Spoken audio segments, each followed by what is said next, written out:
Hello, welcome to AleaSoft webinar. I hope everyone had a wonderful holiday season and that your year is off to a great start.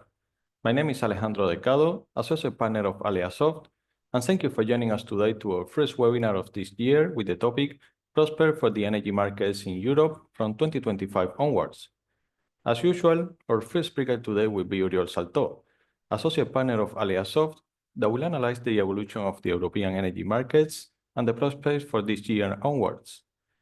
Then we have two guest speakers from PwC in Spain, sharing this session with us for the fifth consecutive year, and that we talk about the prospects for the energy storage and hybridisation, industry electrification, current state of regulation on PPA and renewable energy, and the virtual PPA and flexibility purchase agreements.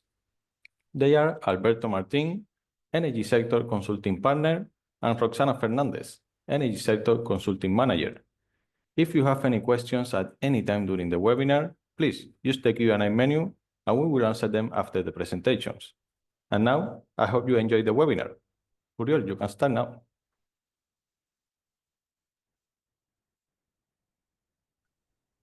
Thank you. Thank you, Alejandro. Good morning, everybody. Happy New Year. It's the first webinar of the year. Very exciting webinars also prepared for this year. And we start, as almost every year since the last 4 or 5 years, with PwC.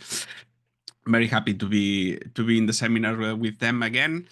And I will cover the first part of the webinar. I will review the energy markets in the last weeks. We will be comparing with what we saw in our last webinar in mid-December, and we have interesting movements in the markets. We have interesting movements in oil prices, gas prices, even CO2 prices that are always a little. They have been a little bit boring during the last year, but we have exciting news. Maybe the most stable markets, the most boring markets in the last weeks have been electricity markets. But okay, we will see. I will start, as always, with the presentation of AleaSoft, the company, and the services that we provide, in case you don't know us. In AleaSoft, we provide forecasting services for the energy markets. We cover all the energy markets in Europe, and also some markets. We already cover some markets in North, South America, also markets in the Middle East. And basically, we have data, and we are available and ready to perform modelization and forecasting and analysis for basically any market, any energy market in the globe. The methodology that we use to modelize and forecast is a methodology that we developed ourselves in AleaSoft, forecasting methodology developed specifically for forecasting in the energy sectors. The 3 main points that we always like to stress about this methodology is that it is a scientifically based methodology. We developed a hybrid model combining different techniques coming from the more classical statistics, econometrics, regression, time series analysis, combined with more advanced techniques with artificial intelligence, machine learning, recurrent neural networks. And this hybrid methodology give consistent results, coherency with a forecast from delivery to the next delivery. And the consistency and coherency of our forecast is one of the aspects that our clients appreciate the most. And this is the methodology that we have been using for the last 25 years. This year we are going to celebrate the 26th. So we have more than 25 years of history. We started in the Iberian electricity market, now covering, as you saw, all the energy markets in Europe and beyond. We provide a lot of services. We cover basically all the necessities of any company, any player in the energy sector. We grouped our services under 6 different divisions, so it's easier for us to explain. Under Alea Green, we have all the long-term forecasting, hourly forecast up to 30 years ahead. In Alea Blue, we offer all the services related to the short term, so day ahead, hours ahead, up to 10 days, and also the mid-term, up to 3 years. In Alea Storage, all the services related to forecasting revenues for energy storage, batteries, energy storage installations hybridized with renewable energy plants. We forecast revenues and performance of this. We also dimension the energy storage needs for a given project. Under Alea Hub, we have two marketplaces. We have a marketplace for PPA, so projects looking for an off-taker looking for projects, and also a marketplace for renewable projects. So projects looking for a buyer or someone looking for a project to buy. Under Alea Wide, we publish recurrent analysis market reports and any reports related to the energy markets. Also, these webinars also follow under this category of Alea Wide, and then any kind.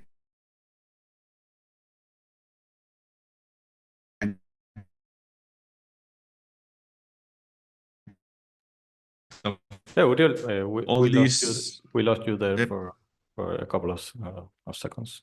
Okay.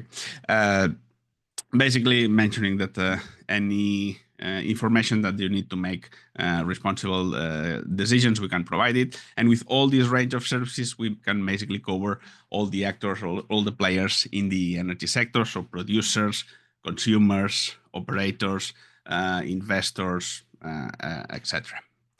So let's start, as always, let's start with the fuels.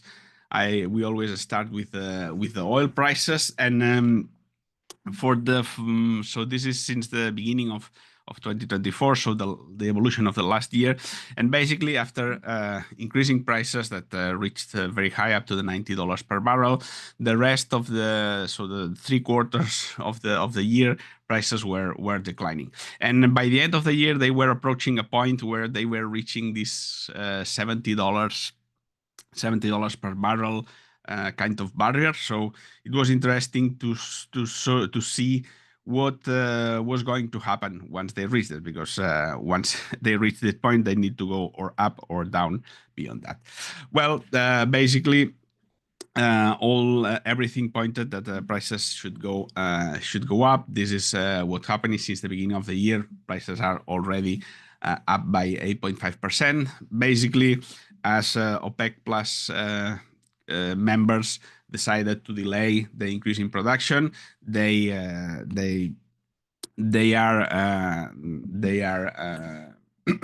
so basically they are complying with their own restrictions. So the supply is restricted as expected. Also, new sanctions to Russia and Iran production, basically again tightening more the production side.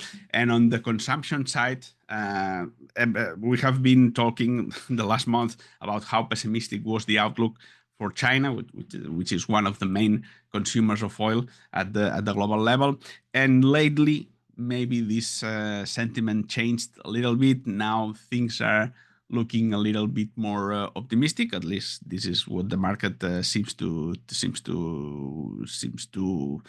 forecast.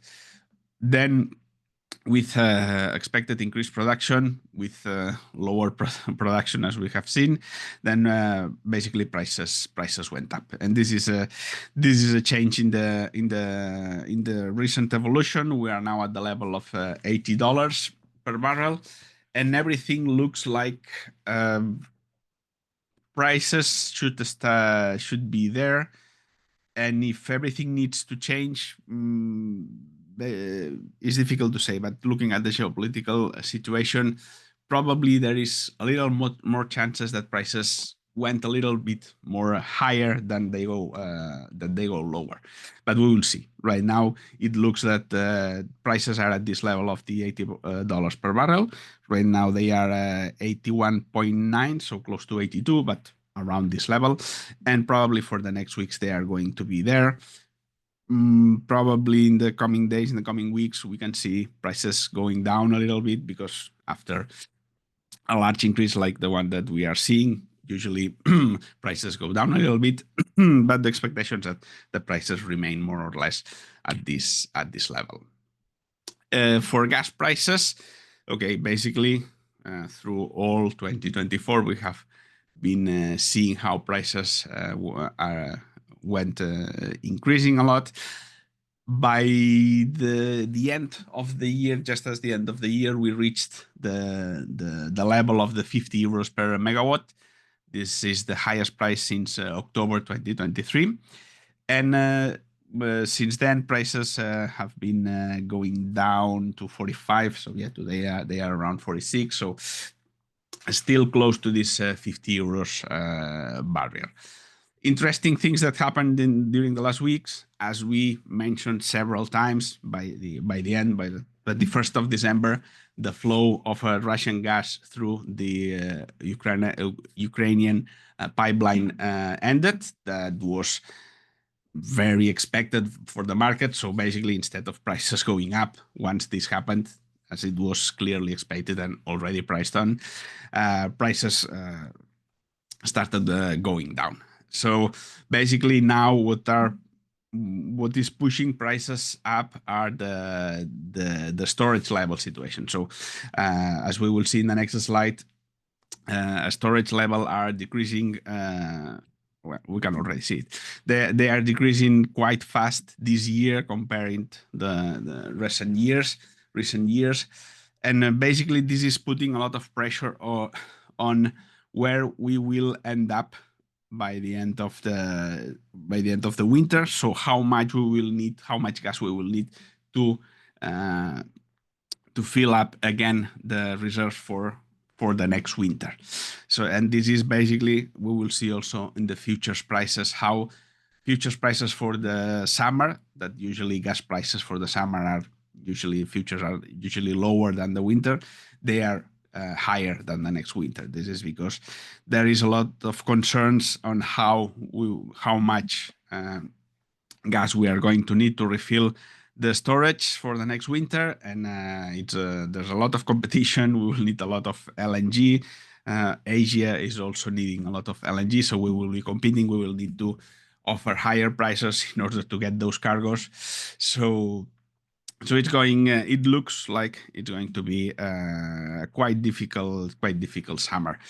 Right now, storage levels are at 65%. Last year, this time they were at 79%, so that's 14 points lower. And if we look at how much in advance we are with respect to the last year, we are more than 1 month. So 1 month ahead on the levels that we had last year. So basically, temperatures in Europe have been quite low. They are still quite low. So this means increased demand for gas and increased demand for electricity. So more demand on gas for electricity production, basically. And using the storage, gas storage is a buffer. So it is there to be used when we need gas. But concerns right now are how much gas are we going to need during the summer to refill the storage for the next winter. So most of the countries are not facing risks from the supply side during the winter. As I said, gas storage is there to be used in case of need. So there's most of the countries are not facing any kind of risk of supply, but concerns are on the summer. If we look at the temperatures forecast for the rest of the winter, for February and March, it looks like temperatures are going to be slightly above the historical averages. So maybe not as cold as we are having this December and January. So at least from the point of view of the weather, it looks like it might be a little easier for the rest of the winter. And looking at the CO2, we have for most of or at least the second part of 2024, the trend was clearly downwards. Nothing exciting happened for the last month, but just after the last webinar, it was mid-December, so right here, prices started going up again. Basically because we reached a point where gas prices were so high and coal prices were so low, because the coal prices have been quite low. So switching from gas to coal in order to produce heat or to produce electricity, it's favorable. So basically, we start using more coal. Coal produces more CO2, so more allowances are needed, and with the increased demand of allowances, make the prices go up. At the long term, as less and less allowances will be available, because they are the emissions trading system is a tool in order to incentivize the use of less emitting technologies. So basically, the available allowances are going to decrease year by year. So at the long term, we expect these prices to go up. But just to put in context this recent increase in prices, if we look back in the prices since 2012, we see that right now we are still far from the higher prices that we had, that are around 100 euros per ton. Right now we are at around 75 euros per ton. So we are still far from the highest prices that we had, but maybe this is the start of the long-term upwards trend that we expect for this market. Okay, let's now go and take a look at the electricity markets. As always, I take this opportunity to show you our online database. This is one of the services that we offer to our clients. Let me see now. Okay, here. And basically, it's an online database. There you have all the data for all the energy markets and everything related and needed for the energy sector. You have electricity markets data with all the variables, productions, prices, demand, etc. Then we also have futures. We have forward curve, etc. And we are in also some macroeconomic data also. Basically, and we have all the convenience of having all the data always updated, always in the same format. You can even perform some kind of analysis in the same platform. So having all the data ready, available, always updated, always in the same format, it's very convenient.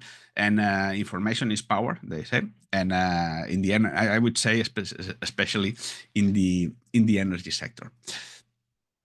So those are the electricity market prices, the monthly average since 2022. The last full month that we have is December, and comparing it to the previous month, that was November, we see that basically prices didn't change, mainly compared to the increase that we had in November. The increase in November was due to the low temperatures, increase in demand, less solar, less wind, so basically higher prices. Also, gas prices have been increasing. In December, prices remained more or less at the same level. The overall change was a slightly decrease. So if we exclude Spain and Italy, the average decrease was 4.4%. But then Spain and Italy are the two markets that increase prices. Spain prices increased by 6.5%. Italy increased by 3.2%. But small variations after the large increase that we saw in November. If we make a zoom to the last weeks, those are the daily averages since November. And we basically see that prices are most of the time around or above 100 euros megawatt hour, so quite high prices for some weeks, for some months. So the monthly average are also around 100 euros. This is the last Duncan Flote event that we saw just the day that we were doing our last webinar in December. So an episode of very low wind, very high demand, low solar in this time of the year, so very high prices. And since then, as I said, prices at quite high levels, around 100 euros megawatt hour. And if we look at the hourly prices since December, we are basically see how prices stay around 100 euros megawatt hour. The Duncan flow events, and also some very low prices for some hours, basically related with weekends and with festivities. This is a New Year. This is Christmas, New Year. This is also festivity, January the 6th, festivity in most of the countries. So basically higher prices, and when low demand due to weekends or festivity, then very low prices, even negative prices at some point, zero prices, negative prices can also appear. Now, if we look at the Spanish market prices are here in blue. Those are daily averages since the beginning of October. And we compare them with gas prices. Those are gas prices in red. We are basically seeing how, on average, electricity market prices have been increasing in the last month, following more or less the same path, the same trend that gas prices have been following, a clear upward trend in the last month. And now that we have a full year, now we have the full 2024, we can look at how the electricity demand has evolved in the last, in the whole history. We have the whole history since 1995. So after the financial crisis in 2008, in general, the demand have been decreasing in Spain. COVID in 2020, obviously, but after the decrease in demand that started in 2019, if we exclude the COVID crisis, 2024 is the first year that we are seeing an increase in demand. Maybe, or this should be the increase in demand that we are going to see at the long term with the energy transition, with the decarbonisation, and the electrification of the industry, transportation, heating. So at the long term, we expect electricity demand to increase a lot, and maybe this increase in 2024, it's just 0.9%, but at least it is a change in the direction. Maybe let's see if it's going to be the change in the direction that we expect. Also, because we are installing a lot of renewable energy, and we need because we know we are going to need a lot of energy, but we need the demand to start increasing in order to make everything function and work as expected. Let's take a rapid look at the futures market just to see what the market agents are seeing right now about the energy that is going to be delivered into the future. For the Brent oil forward curve, basically as the spot prices increased in the last 2 weeks, we basically see an increase in the forward curve, mainly in the short terms, mainly no changes at the long term, but in the short terms, some increases basically following the spot prices. The futures for the TTF gas is the benchmark for the European gas prices. As we mentioned, increase in the prices, mainly basically concerning the increase in demand and how much energy, how much gas we are going to need to replenish. So important increases in the futures for the next summer, for next winter, and also some propagation along the curve, at least until 3 or 4 years ahead. And something that we showed how the prices for the summer are higher than in winter, something that it's not usually the case. So this is the spread between July 25 and January 26, 2026. So basically next summer compared with next winter. And we see how historically the price for the winter has been higher than the price for the summer. This is the usual behavior, but since the beginning of the winter, when gas storage level started decreasing rapidly, how prices on summer now are much higher than they are for the winter.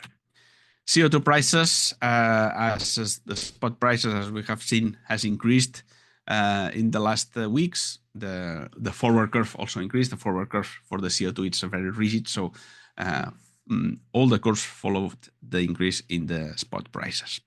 And if we look at the forward curves for the electricity markets, basically we see increases in all the countries, in all the horizons, basically following the increase in the gas futures.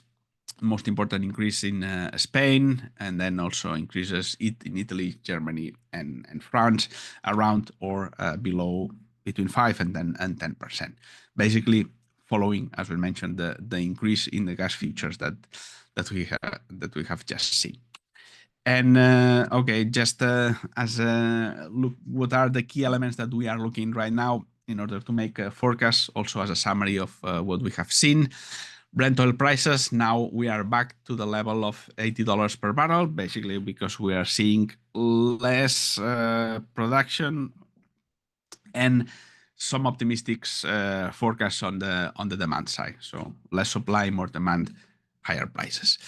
Gas futures, we have seen how the pressure for the prices that we are going to see in the summer, it's putting a lot of pressure also in the electricity markets, because as we are having high gas prices, electricity market prices are following that trend. So they are going to be, electricity market prices are going to be high for the winter.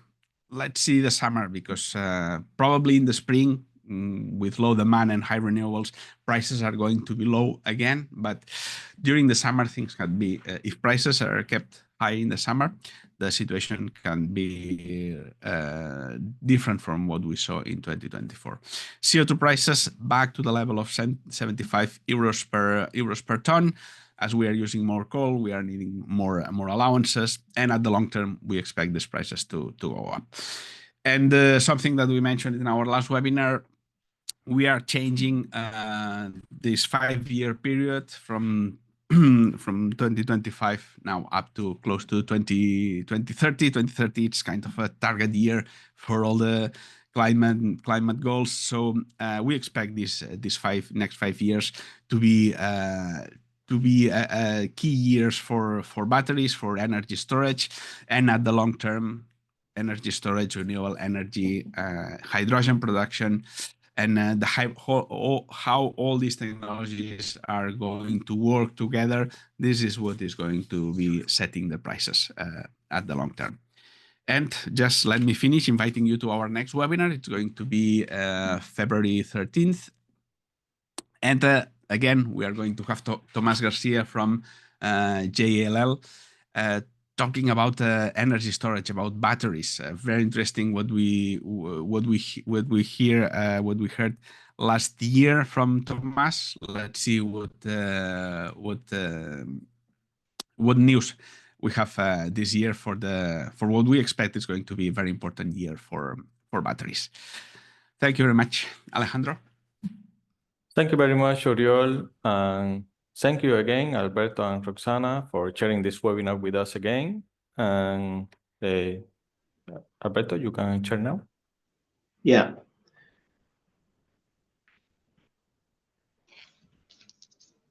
Now we are sharing the screen, right? Yes, everything is good. Thank you very much, Alejandro. Thank you very much, Oriol, and thank you very much, AleaSoft, to come with PwC in this webinar, this in 5 years in a row. So this is Alberto Martin speaking. I am partner of PwC in the energy consulting area, and here with me is Roxana Fernandez, that is manager of my team. And we want to share with you the new events since last year in the energy sector. We want to share with you also our view about a flexibility purchase agreement. That's for us is the more relevant new product in the market, especially talking about the storage. And finally, to take a brief in the impact on these new regulations and new products in the PPA market. So Regarding the first block, the new events in the electricity market, we want to take a brief view in these four topics. No, the first one is geopolitics and the impacts on commodity prices that Oriol already talked about, but no, for a long-term view. Okay. The next topic is regulation or new regulation in Spain, no, especially regulation that is affecting the energy sector. The third topic is to talk about permitting, especially new permits allowed in Spain and the impact on generation. And the last topic, but it's very critical to the renewable sector and electricity generation sector, is about the several auctions and several mechanisms that are in place in Spain, and then is expected to launch it during the next year. Okay. So regarding the geopolitics, as Oriol commented, the Ukraine-Russia war is still in place. There is less Russian gas to Europe than ever, so we expect high gas prices for the next years. When meanwhile, the gas flows are balancing through the through the new scenario.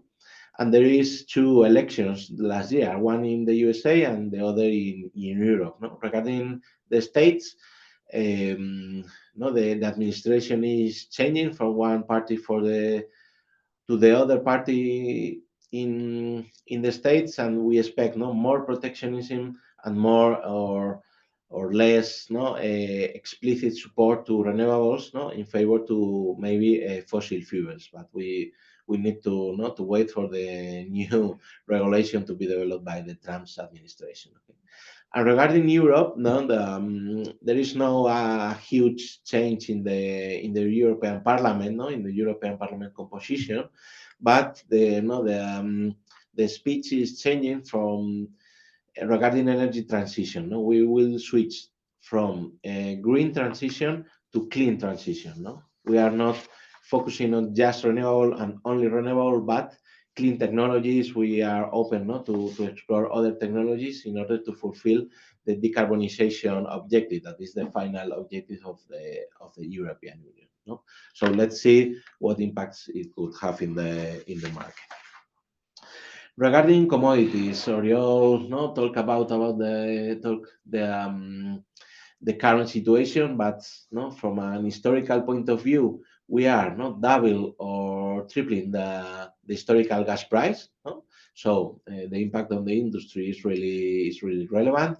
We are in a level of CO2 or carbon allowances higher than the historical as expected, but below the estimations of 90 or 100 euro per ton. So the CO2 prices are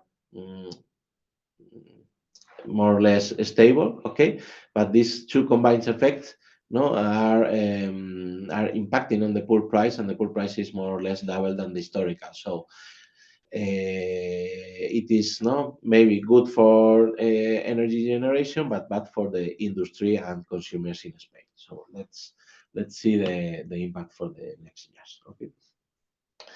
Regarding regulation, despite the government composition in Spain, some orders and some decrees were put in place. Okay.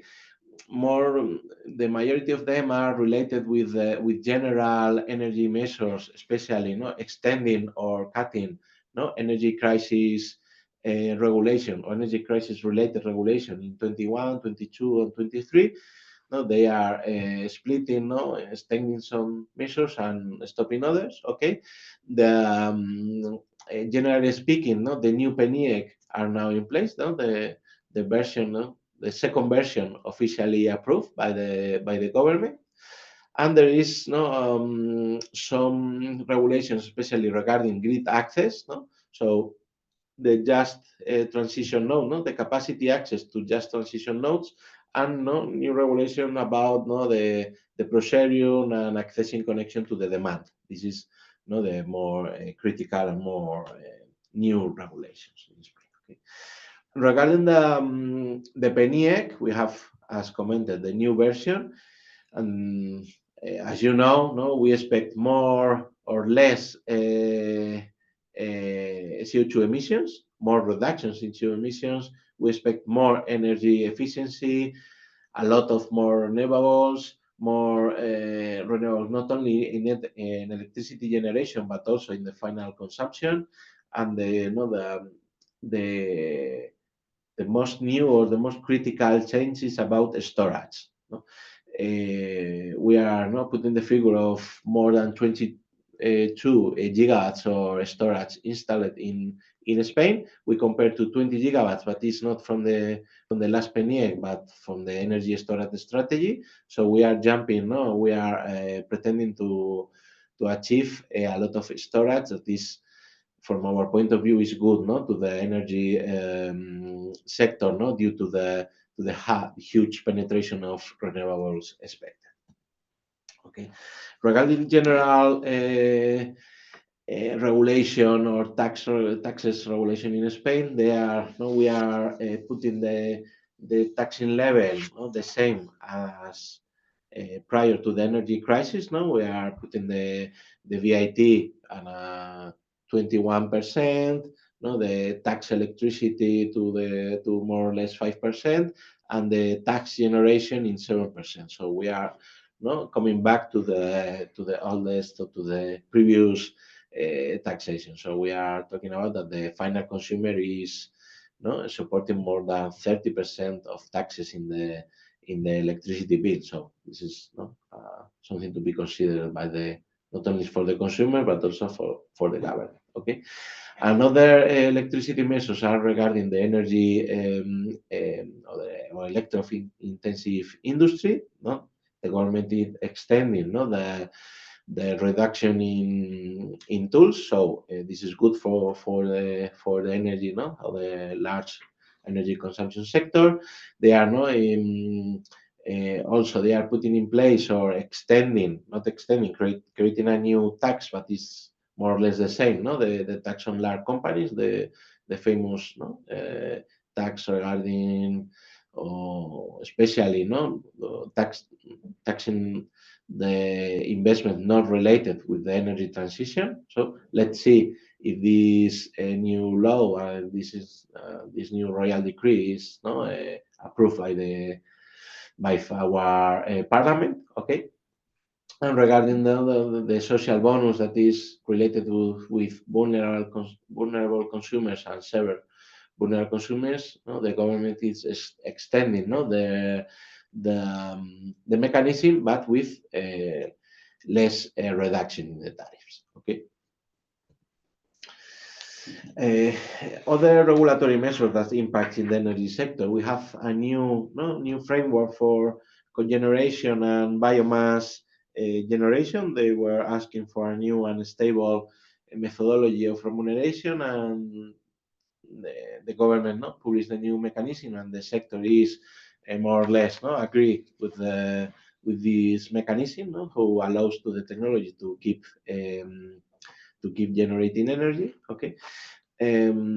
We are working, our system operator is working in order to integrate the ancillary services of the different ancillary mechanisms that is in place in Spain, in order to connect and to adapt them to the common market in Europe. Okay.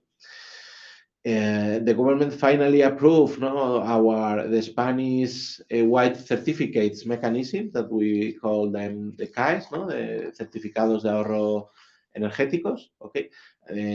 They are allowing the companies to certificate their contribution to the energy fund, to the energy efficiency fund, with real investment, with real energy efficiency investment. And we have we see in the market a lot of interest in these mechanisms regarding different players, not only final companies, but also the companies that are actually contributing to the energy efficiency fund. And the government is changing some regulations about network access, especially to the just transition node that we have 3 or 4 or 5 new nodes to be auctioned in this year. So we are actually changing the technology in placing these nodes. Regarding permitting, mid-year, the government give a lot of permitting, allowing a lot of technology, a lot of projects to have access connection, but not also access connection to the grid, but also environmental permits. So a lot of capacity, as you can see in the slide, more than 100 gigawatts of new power have the preliminary permits in order to connect to the grid. So let's see the following years if this capacity is finally connecting to the grid or not, depending on the finance of that project, depending on the PPAs of takers, and depending for sure in the in the materials and the capacity to put in place to construct these assets. So let's see in the next years. Regarding auctions, okay, this is I think the most. There is a lot of auctions in place, or to be in place in the next year in Spain, as this is the one of the more expected measures. So we point out 6 mechanisms. Okay, the first one is the renewables or energy, renewable energy auctions. That there was no auctions in the last year. We keep connecting new capacity to the grid, so the government has no hurry in order to put in place new renewable energy fixed price auctions. We expect some energy from the planning. So the government has a planning of auctions, and they need to auction more or less 3 gigawatts or maybe summing up 24 and 26, more than 5 gigawatts of new power. But let's see if the government allows to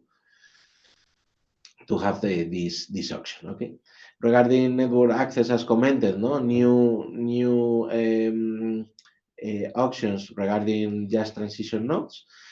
There is a draft for the rest of capacity access auction, but is now published in 2024. Maybe in 2025 this mechanism will start, and not only for capacity for generation, but also capacity for demand. The same or similar mechanism will put in place. Okay, regarding offshore, no actions in 2024. We expect new actions for the next year, for this year.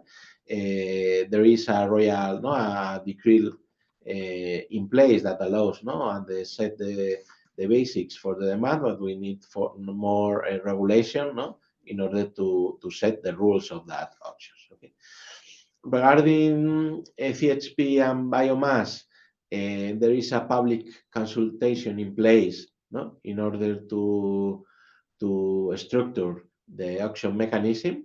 So we expect to this first semester in order to publish the rules, and the next semester in order to have the auction.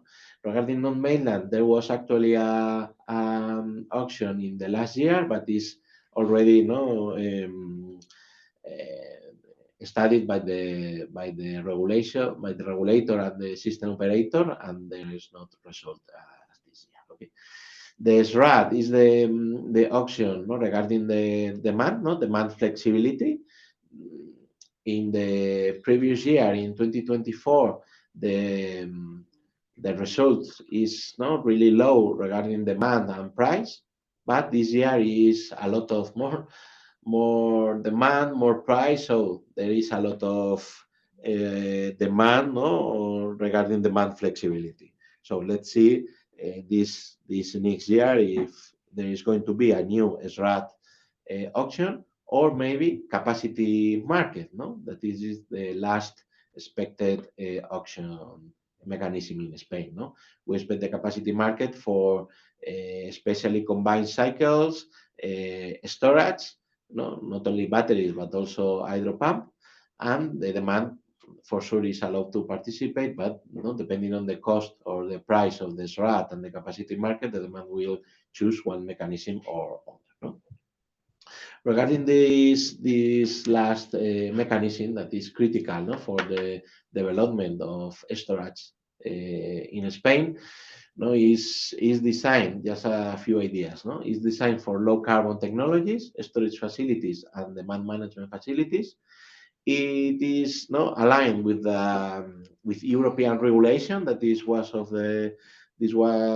this topic was one of the bottlenecks, a problem in order to put in place this auction, but now is allowed and aligned. Okay.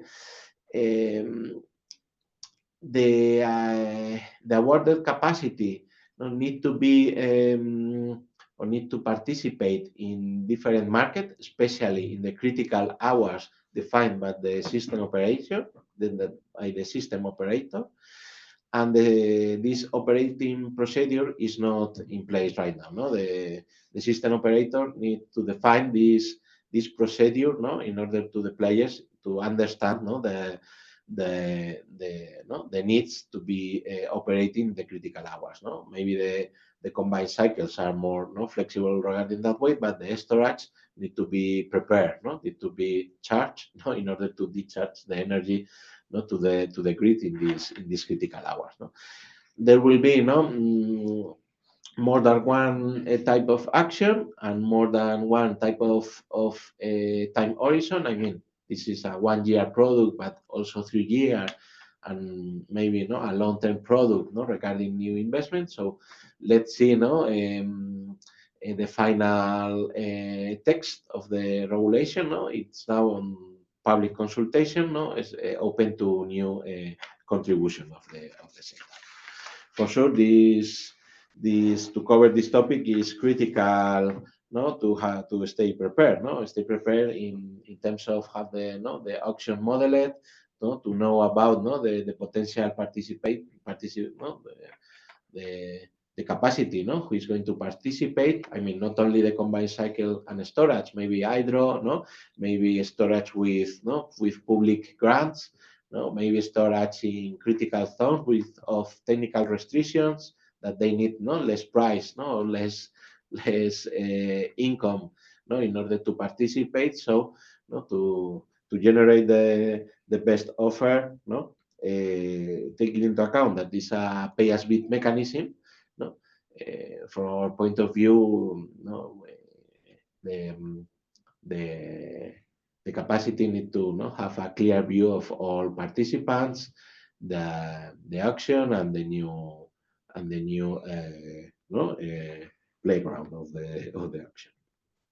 Okay, so we jump to the FPAs of flexibility purchase agreement. That Roxana is going to describe that. Yes. So thank you, Alberto, and thank you, AleaSoft, for hosting this webinar. After this quick review on the regulatory changes and main trends in 2024, we wanted to explain a little bit this main trend that we have seen in the market, that is the start of flexibility purchase agreements. With this, what do we mean? This commercial structuring between generators and consumers on how to sell, so to say, the flexibility that is mainly given by storage, by batteries. So as a quick start, just to be aligned with the main structures regarding the business models of batteries, we have seen in the market this different structuring, from standalone batteries connected directly to the grid to on-site batteries connected with the self-consumption and on-site on customers' side. These three business models are driven obviously by different rationale. The standalone batteries are trying to optimize the revenues coming from the different markets on the grid. while when we see the batteries together, linked to a generation asset, usually renewable, what we are trying to do is, apart from that, optimize also the generation curve and trying to obtain like better captured income from the grid. While when we get to the on-site batteries, we are thinking, or the main driver here of the investment is thinking on how to optimize the customer electricity bills. So this makes it different, to understand its business model and implications that this configuration has also then in the agreements that can be made between generator and consumer. So getting to the main standalone batteries revenue sources, so to say, the main usual streams of revenue are the arbitrage between daily market, batteries being able to capture this difference in the prices between solar hours and thermal hours and getting a margin there. And also really important is the participation on the ancillary services, making a little bit extra profit with these ancillary services, that this makes it necessary for the batteries to gain a certain margin there. And for sure, we have this third revenue stream, that is the one that Alberto was just explaining now. It's this capacity mechanism that is going to be established that will also help this model of standalone batteries capture some extra revenues from the market. So this is like the three main trends on how standalone batteries get the revenues from the grid. What is the thing that if we see this kind of revenues like historically, we have not been able to gain a certain margin for batteries up to now. What happens that we need to take into account the costs of storage that now is expecting to reduce, but it has been high historically in the last years, and we have to check like which are the revenues that really can get these batteries from the market. Here, as an illustrative, we have included like the pumping revenues that we can have like from the different sources, the day ahead and also ancillary services. And as you see, there is still like a gap that needs to be fulfilled. What are the expectations regarding the future? That this gap is going to be reduced. First of all, because the cost of batteries is going to be reduced. Also, we think that the arbitrage of daily prices is going to increase. So that revenue will increase also, and also the capacity mechanism that will be established will help making batteries like the business case be better, and that's why batteries are starting now to be integrated in the system. So the thing is that this is different if we see the generator view, that is what I have already explained, which is the costs and which are the revenue streams from the market, from which is the customer view, like how the consumer is thinking on integrating batteries on their system. So what the consumer views is like, okay, which is the price that I need to pay someone from the battery, and which is the gain that I have, which are the savings mainly on the electricity bill. This means also, how can I reduce the daily price with this arbitrage? But not only this, because for consumers, this can also be an opportunity, for instance, to optimize the regulated terms if we are talking about an on-site battery. So this makes an extra saving stream that can be maximized in certain business models. So with this like quick view, we wanted to show you like more or less how are we seeing that these purchase agreements, flexibility purchase agreements are being configured between generator and consumer. How are we establishing these commercial structures in order to be able to gain profit for all of the parts? And this depends really on which is the risk that each of the parties wants to assume. So we have seen like really simple structure, from the one that is really all the risk is bear by the consumer, like own investment, like direct investment, that the consumer will invest and also will operate the battery, with the knowledge that they have, to really complex, mechanisms, for instance, where the generator gets all the risks, like what we call revenue sharing. That this will be a mechanism in which, like, the generator will establish the investment, will also operate the battery, and even the pricing will depend on the savings provided to the consumer. So in this case, for instance, the consumer will have no risk, and others will be bear by the generator. There are also intermediate models, just to focus on one. We have seen lots of batteries that are only like being renting, like similar to the own investment in that case, the consumer will not need to make the investment. And also another, like the most used type of pricing nowadays will be like the mixed PPA and FPA, no? Like including an extra premium to the PPA price in order to integrate the battery also in that purchase agreement, so that we will have like both investments included in that price, and we could make the consumer also maximize, no, the revenues by maximizing the generation curve that will be provided by the PPA. So this will be evolve, and we will see like which is the final configuration that will be the trend in the future. Okay, so just to finish, no, this what is the impact of these new events on the PPA market? Well, we see like 6 main topics, no, or main concerns. The first one is the reduction on PV modules. That is not positive for not only for the generators but also for the PPA price, no, for the final consumers.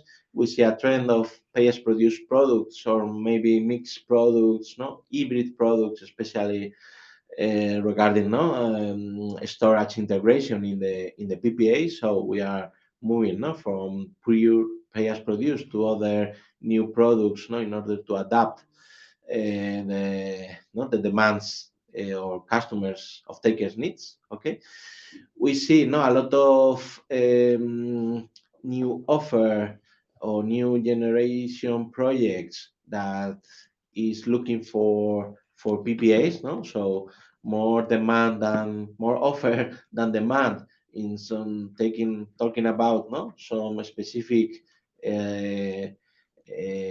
slots in the calendar, depending on the characteristic of each project. Okay, we see a price reduction regarding warranties of origin. So in the past, in the last year, there is a really high price, not only due to the commodity price, but also for less hydro in Europe and another topics. But from now on, we see a less price regarding these products. Okay, but in Spain, especially some autonomous communities, they put in place new local taxes that are not so high, but they for sure impact in the final PPA price. So this is the main topics, impact on PPA prices in this year.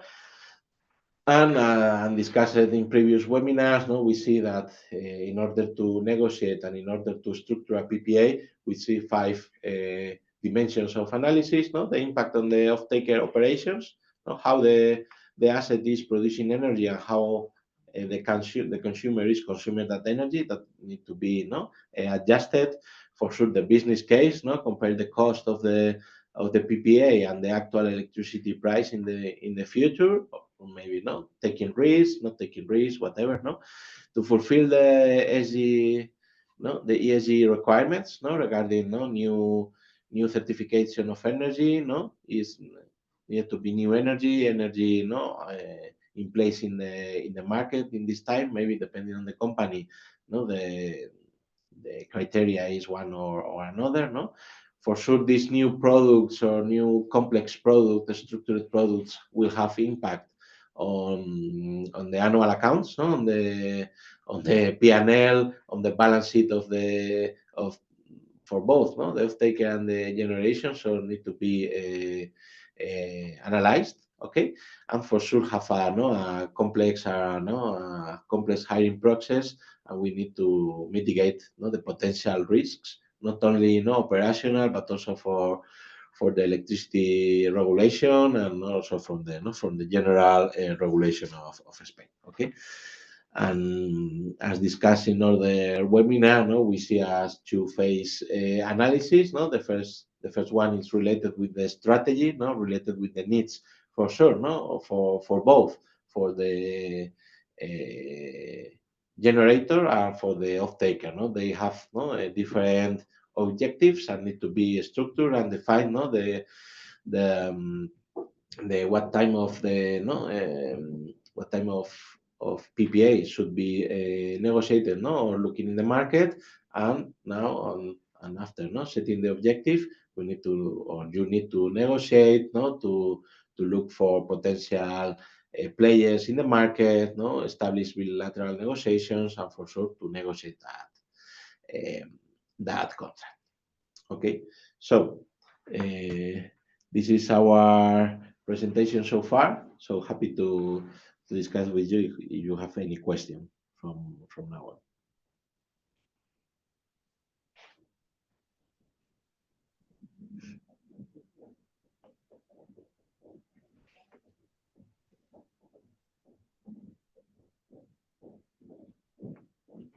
Sorry, I think Alejandro,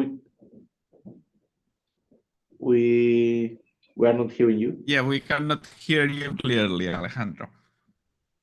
Sorry. Yeah. Sorry for that. Okay. Thank you again, Alberto and Roxana. We will start now the Q&A section of the webinar, but since we are almost out of time, we'll answer only a couple of questions.